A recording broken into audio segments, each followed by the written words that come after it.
Emily walked into her house, tired from work, hoping for a quiet evening. But instead, she stopped at the doorway confused. The dining room was glowing with golden lights, laughter, and the sound of clinking glasses. Her parents were hosting a big dinner.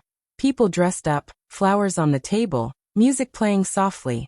At the center of it all stood Ryan, her older brother, smiling with his fiancée as everyone congratulated them. It was his engagement dinner. Emily blinked, unsure what was happening. No one had told her about this. She stayed near the hallway listening. Her mother's voice carried over the noise. "Well, it's all covered," she said proudly. "Even the venue deposit. Thank God for that fund we reallocated." Her father chuckled. "You mean Emily's college fund? At least it went to something that actually matters." Emily froze. The words hit like a slap. Her college fund? The money she had saved with them since she was 15, gone? She walked to the side table where her mother kept old papers and receipts. Her hands trembled as she flipped through them. And there it was, the checkbook register. Her name written neatly next to the words, "College savings closed." For a moment, everything around her blurred. The laughter, the music, the clinking glasses, all faded into a dull ringing in her ears. Her heart pounded in disbelief. She had worked so hard, late nights at the library, long shifts at the cafe, every dollar she saved going into that account. That money was her future, her chance to finally go to the university she dreamed of. Her throat tightened as she stepped into the dining room. Everyone turned. "You used my future," she said, her voice shaking. "To pay for his wedding?" The room fell silent. Her mother's smile disappeared, replaced by that calm, dismissive look she always had when Emily questioned her. "Family comes first, Emily," she said coldly. "You'll thank us when you're older. Ryan's starting a new chapter. You should be happy for him." Emily felt heat rise in her chest. "Happy? You stole from me." Her father looked down, avoiding her eyes. No one said a word. Her brother shifted awkwardly, but didn't defend her. Emily's hands trembled as tears filled her eyes. She wanted to scream, but instead, she turned and walked out. The night air hit her face as she stepped outside, her breath heavy and uneven. She stood by the gate, clutching her bag, trying not to cry. The laughter behind her started again, faint and cruel. In the darkness, she whispered to herself, voice steady now. "If they can put a price on my future," she said softly, "then I'll show them the cost." Emily had always been the second choice. Ever since she was little, it was clear who the favorite child was. Ryan, her older brother, was the golden one. He brought home football trophies, school awards, and endless attention. Whenever he entered a room, her parents' faces lit up. When Emily came in, they smiled politely and went back to talking about Ryan's next big game. She still remembered sitting in the bleachers one rainy evening, clutching her debate notes. She was supposed to compete in the state finals that same day, but her parents hadn't come. They were at Ryan's football match instead. When she called afterward, her mother said, "We'll come next time, honey. You understand, right? Ryan needed us today." There was never a next time. Emily learned early to rely on herself. She studied hard not for praise, but because she wanted a way out, a chance to build her own life. While her parents cheered for Ryan's touchdowns, Emily stayed up late at the kitchen table, surrounded by books and half-empty coffee cups. On her desk sat a small glass jar labeled College Dreams. Every time she got paid from her part-time job at the local cafe, she'd drop a few crumpled bills inside. It wasn't much, but it was hers. Sometimes her mother would tease her gently, saying, "You worry too much, Emily. We've already started saving for your college. Focus on your studies, dear." Emily believed her. She never imagined that the money she worked for, the future she built in her mind, would one day be given away like a gift to someone else. Her mother was a complicated woman, loving when it suited her, but controlling in quiet ways. She often used guilt to shape Emily's choices. "Don't be selfish," she would say whenever Emily asked for something. "Your brother's under pressure. We all need to support him." So Emily learned to swallow her needs, to smile and say, "I understand," even when it hurt. Now at 21, Emily was still that quiet, responsible daughter, the one who never caused trouble. She worked evenings at a bookstore, studied full-time at community college, and dreamed of transferring to a university next year. Every dollar mattered, every grade counted. But after what happened at the engagement dinner, everything inside her felt broken. The betrayal still burned in her chest. She could still see her father's face, silent, avoiding her eyes, while her mother calmly justified stealing her future. That silence hurt more than the words. He didn't defend her. He didn't say anything. That night, Emily sat in her small bedroom, staring at the empty space where her college savings statement used to hang. She wanted to cry, to scream, to ask why, but instead, she just sat still. Her best friend Ava called after hearing what happened. They did what? Ava shouted through the phone. Emily, that's insane. You can't just let them walk over you like that. Emily's voice was soft. It's done. The money's gone. Then make them feel it, Ava said firmly. You can't let them take your power. Not this time. Emily stayed quiet for a long moment. Power. The word echoed in her mind. She had never been the one with power in her family, not once. But maybe that could change. Later that night, she sat by her window, looking at the dark sky. The house was silent. From downstairs came faint laughter. Her parents talking about wedding preparations. Ryan's name filled the air like always. Tears slid down her cheeks, but she didn't wipe them away. She let herself feel the pain, the anger, the exhaustion. For once, she didn't try to be the understanding daughter. Slowly, a thought began to form in her mind. She didn't need to shout or beg. She didn't need them to see her pain to make them regret what they'd done. She would make them see, in her own way. Emily closed her eyes, breathing deeply.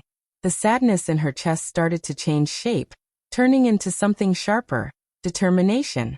They think I'll just move on, she whispered to herself. But I'm done being the second choice. And in that quiet, she made a silent promise. She wouldn't fight with words anymore. She would plan. Emily walked into the college admissions office holding the envelope like it was the last piece of hope she had. She had read the acceptance letter a dozen times and pictured the campus 1,000 times. Today she only needed to drop off the tuition deposit, and everything would feel real.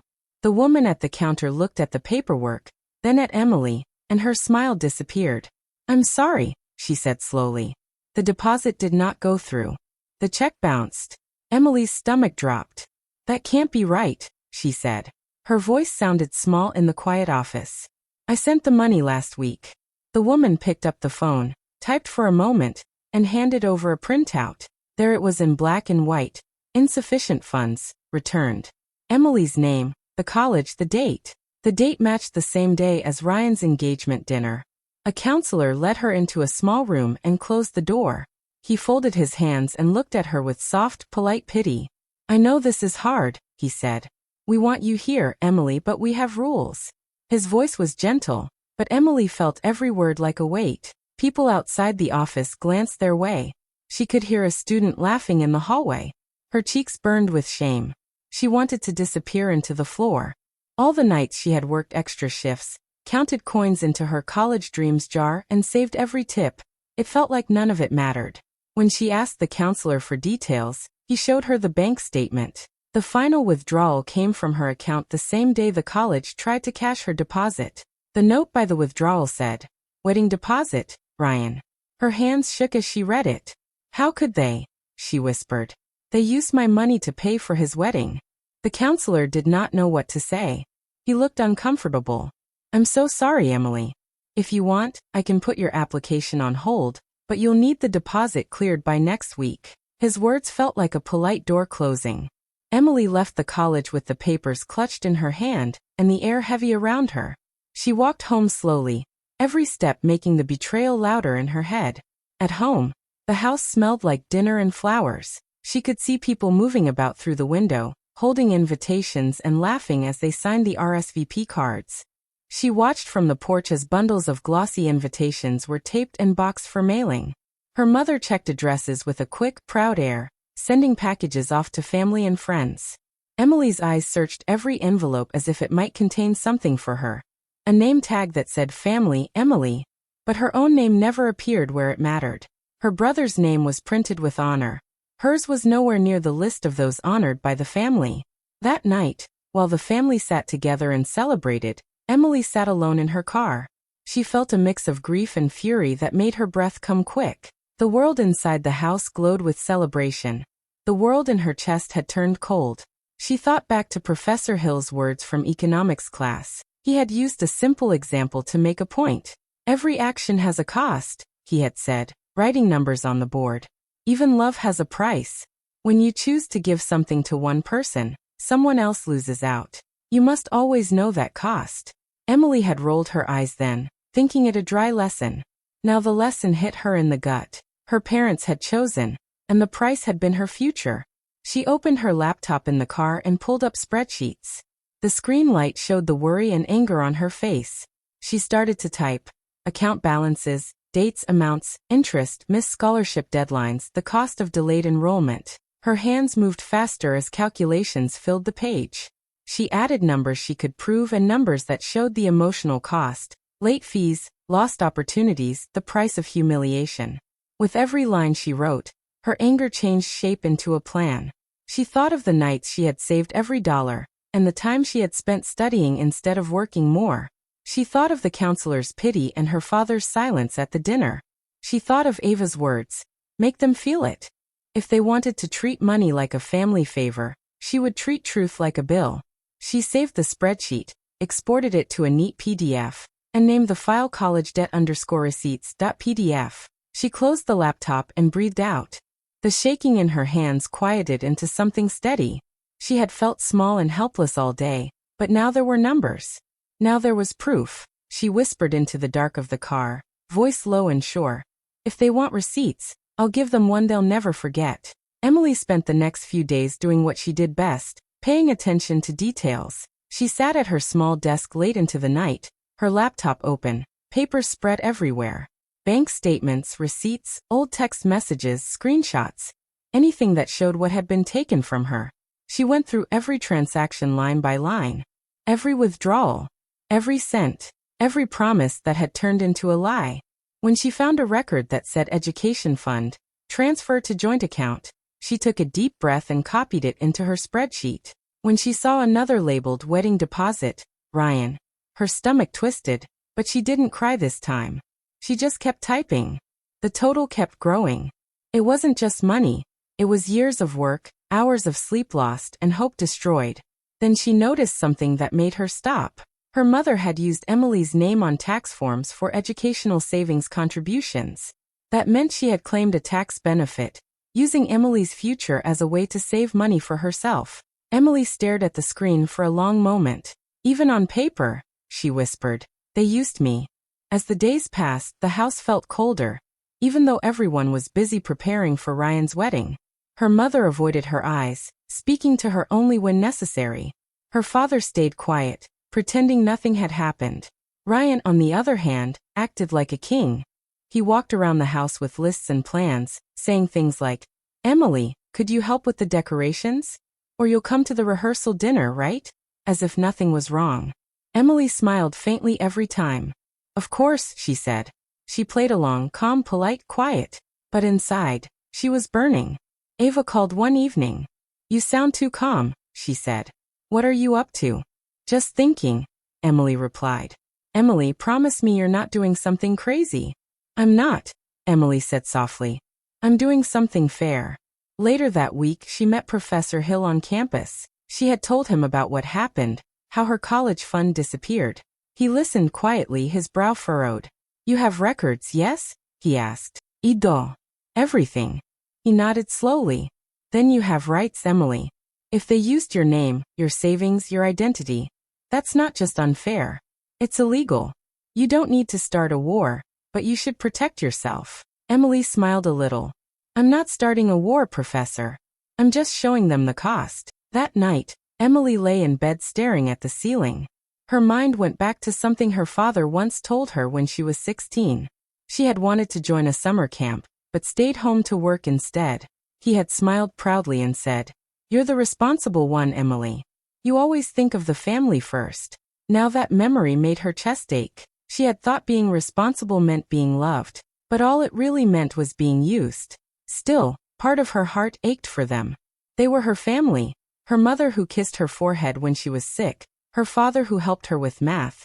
Her brother who once taught her to ride a bike. Those memories tugged at her heart, whispering that revenge was wrong. But then she remembered standing in that college office, humiliated, her dream snatched away. She remembered her mother's cold voice saying, "Family comes first." No, this wasn't revenge. This was justice. So she kept working. She built the file like a case, careful, logical, undeniable. She listed every withdrawal from the college savings account. Then she added the amount her mother had claimed under her name for taxes. Next, she calculated interest, what the money could have earned if it had stayed in her account. She labeled that section loss growth. Then under the final line she wrote something new. Cost of betrayal, priceless. She stared at the words for a long time, then smiled faintly. It wasn't about the money anymore. It was about being seen. By the time the wedding week arrived, Emily had her plan ready. She dressed neatly, smiled when her mother asked her to help with guests, and even joined the family in taking pictures. No one suspected a thing. On the morning of the wedding, she wrapped her gift carefully, a silver box tied with a simple ribbon. Inside, she placed an envelope sealed neatly with her initials. Inside that envelope was the invoice. Every page of proof, every number, every word that told the story of her betrayal. On the last page in bold letters she had written, "This is the real cost of your celebration." As she slipped the envelope into the box, she felt her heartbeat steady. There was no guilt in her chest anymore, only calm determination. She looked at her reflection in the mirror. The same quiet girl who had always been the second choice, but now something was different. Her eyes were clear. "They taught me to stay quiet," she whispered.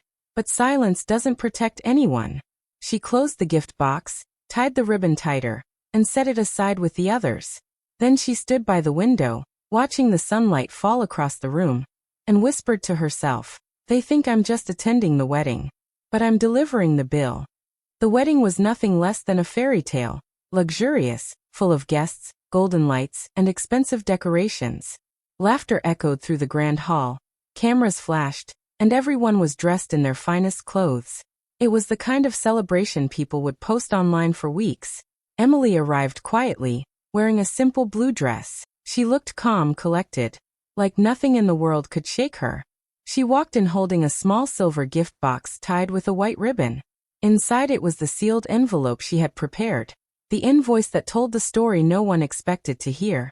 Her mother greeted her at the entrance, surprised but smiling for the guests. "I'm glad you decided to come," she said through a tight smile. Emily returned a polite nod and handed her the box. "This is for Ryan," she said softly. "Something personal." Her mother took it without a second thought, and set it with the other gifts near the stage. Emily moved to her seat at the corner of the hall, watching the crowd, old friends, extended family, and strangers clapping as Ryan and his new wife danced. For a while, she stayed quiet, blending into the background. The music, the laughter, the sound of clinking glasses, it all felt distant, like she was watching someone else's life. Then came the speeches. The master of ceremonies, cheerful and loud, invited family members to speak. One after another, people went on stage, talking about love, family, and sacrifice. Finally, the MC looked toward her table and smiled.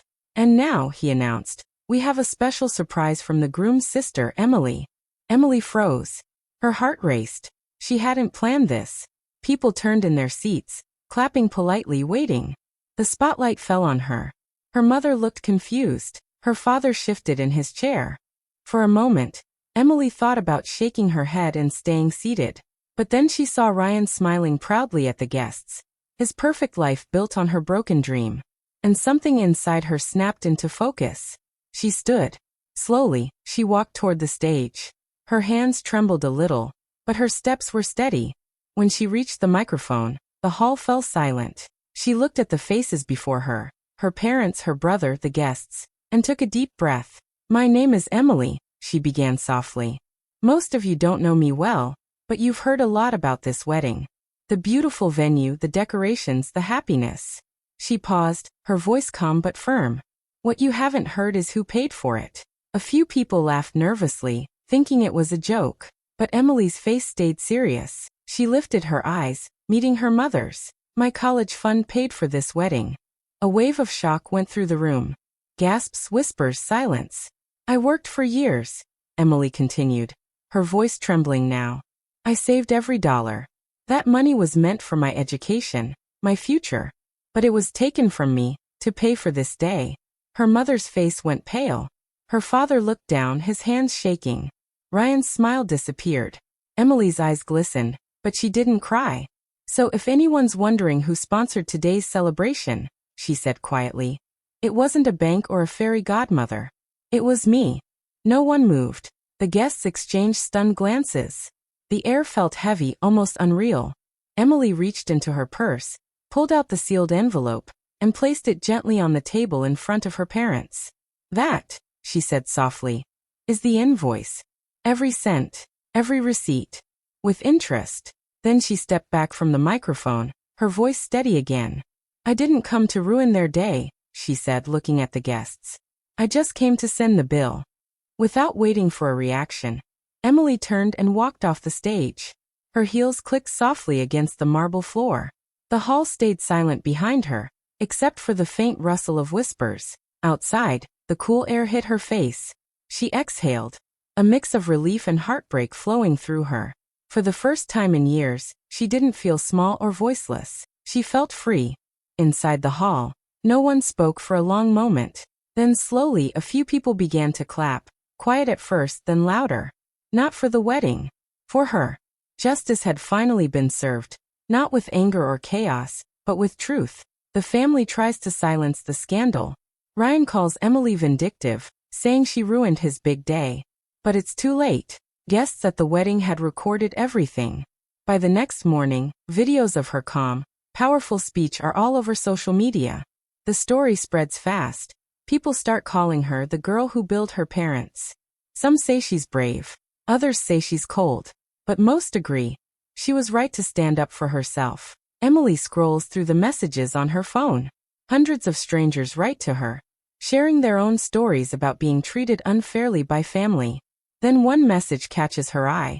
It's from a university. They read her story and want to offer her a full scholarship. Professor Hill also calls. You did what most people are too scared to do, he says. You turned pain into power. Emily smiles softly. For the first time in a long while, she feels free. A few days later, her father visits her apartment. He looks tired, ashamed. I was wrong, he says quietly. I let everyone down, especially you. Emily listens, but she doesn't rush to comfort him. She has learned that forgiveness takes time, and boundaries protect peace. Before he leaves, she says gently, Dad, you taught me that money can build or break a family. I just wish we learned that lesson sooner. When he walks away, she sits by the window, watching the sunset. The world feels wide open again. She whispers to herself, you don't owe anyone silence when they steal your future. Then she opens her laptop, ready to begin her new college application. This time on her own terms. The screen glows against her face and she smiles. Emily isn't just rebuilding her life, she's rewriting it. Months later, Emily moves into her new college dorm. The room is small but bright, a fresh start filled with hope. She unpacks her books, her favorite mug, and a photo of her and Ava laughing. As she settles in, the dorm manager knocks on her door. You have a package, he says, handing her a brown envelope. It's from her mother. Emily sits on her bed and carefully opens it. Inside is a folded note and a check. Not for the full amount, but for part of what they took. Her hands tremble slightly as she reads the note. For what it's worth, I'm sorry. Emily stares at the words for a long moment. Then a small bittersweet smile crosses her face. Tears fill her eyes, but they're not from pain anymore. She places the check back in the envelope and doesn't deposit it. Instead, she pins the note above her study desk. Every time she looks at it, she remembers how far she's come. The girl who once cried over a stolen dream is now building her own future. Step by step, on her own strength. Emily opens her laptop and begins typing her first college essay, her heart calm and steady. Outside, laughter echoes in the hallway. Life feels new again. She looks up at the note one last time and whispers to herself, they took my college fund, but I made them pay the real price, losing the daughter who finally chose herself. Y besties. Two hearts, thank you so much for watching till the end. If you enjoyed Emily's story, don't forget to like, comment, and subscribe for more heart-touching stories every week. See you in the next one. Bye. Waving hand sparkles.